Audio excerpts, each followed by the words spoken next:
On a quiet beach in the Philippines, something magical happens every morning at sunrise, if you're lucky enough to be listening. Beneath the waves near Kowloon Point, the ocean plays music. Not metaphorically, literally. Fishermen have known this secret for generations. If you dive just below the surface with a hydrophone, you can hear it. A soft melodic hum, like nature's own symphony orchestra warming up. It turns out the sounds come from snapping shrimp, singing whales, and even the reefs themselves. Coral reefs emit low-frequency vibrations that scientists now believe help baby fish navigate home, like an invisible GPS system powered by sound. But here's where things get really weird and fun. One species of parrotfish has been recorded making grunting noises when it feels threatened. And another fish, the damselfish, sings a special tune during courtship, like a tiny underwater love song. So picture this. You float above a coral reef, headphones on, listening to a bubbly soundtrack of shrimp snapping rhythmically like castanets, whales humming operatic solos miles away, parrotfish grumbling like annoyed grandpas, and the reef itself gently pulsing like a bass line. It's not just an ecosystem, it's an aquatic jam session. Scientists are now using these sounds to monitor the health of reefs. A lively reef is a loud one. A dying reef? Silence. So next time you're walking along the shore and pick up a seashell, hold it to your ear and listen closely. Maybe it's not just the ocean you're hearing. Maybe it's the echo of a concert under the sea. It was a quiet morning on the shores of Slaughter Beach, Delaware. Not because anything violent happened there, but because it's where millions of horseshoe crabs come every year to lay eggs. It looks peaceful, but if you visit in May, you might witness something so bizarre you'll think you've stepped into a nature documentary gone mad. Picture this, hundreds of crabs, looking like alien tanks with tails, crawling onto shore in perfect formation.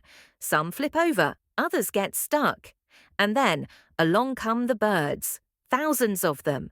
Shorebirds from as far away as South America time their entire migrations to this event. Why?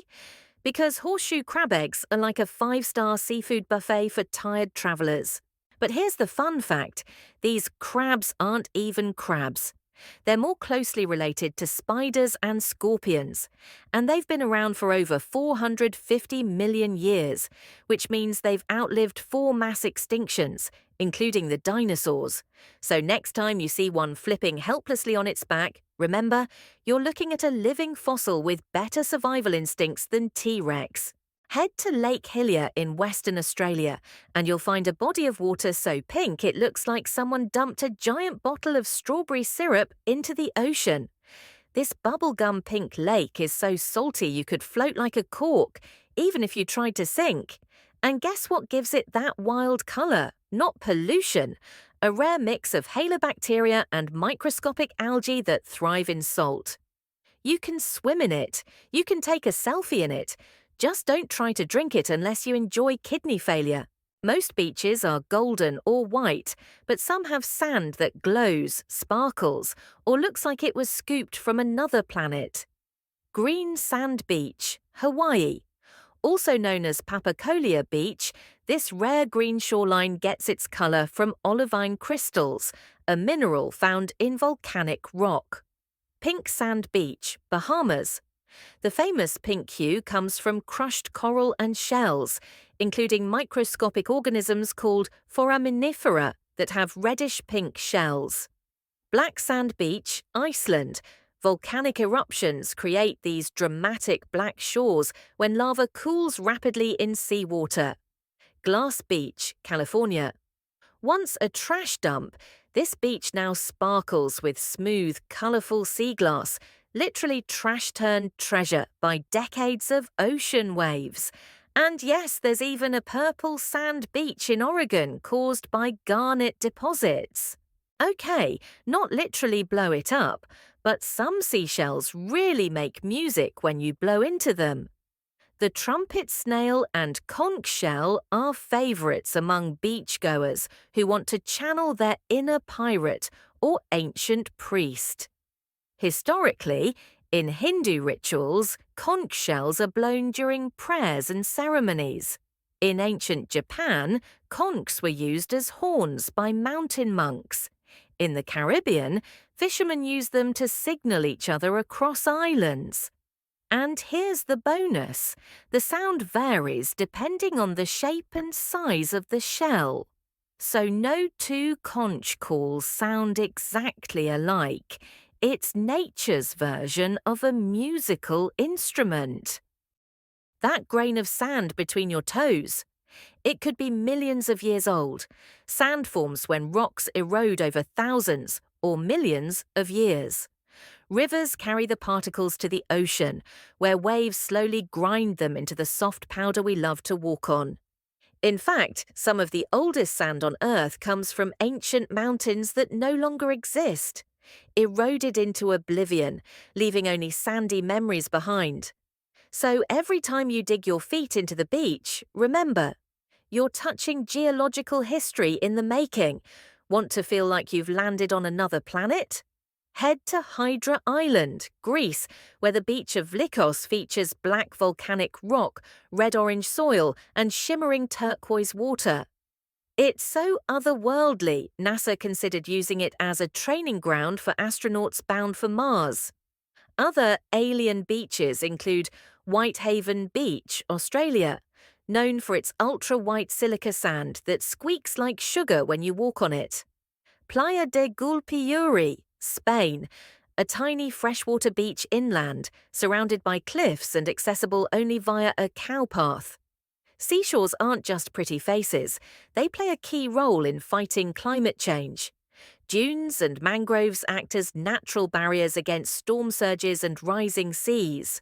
Seagrass beds near beaches absorb carbon up to 35 times faster than tropical rainforests. Even sand itself stores carbon, helping reduce the amount of CO2 in the atmosphere. So next time you're building a sandcastle, know that you're standing on one of Earth's best defences against global warming. If you ever visit the rugged coastline of Wales or parts of Scotland's shores, you might spot something strange. Sheep. On the beach, eating seaweed. Not just one or two lost lambs. Entire flocks of sheep wandering barefoot across the sand, munching on kelp like it's gourmet salad. At first glance, it looks like a surreal painting or a Photoshop joke. But this is real life. And those sheep, they're not tourists, they live there.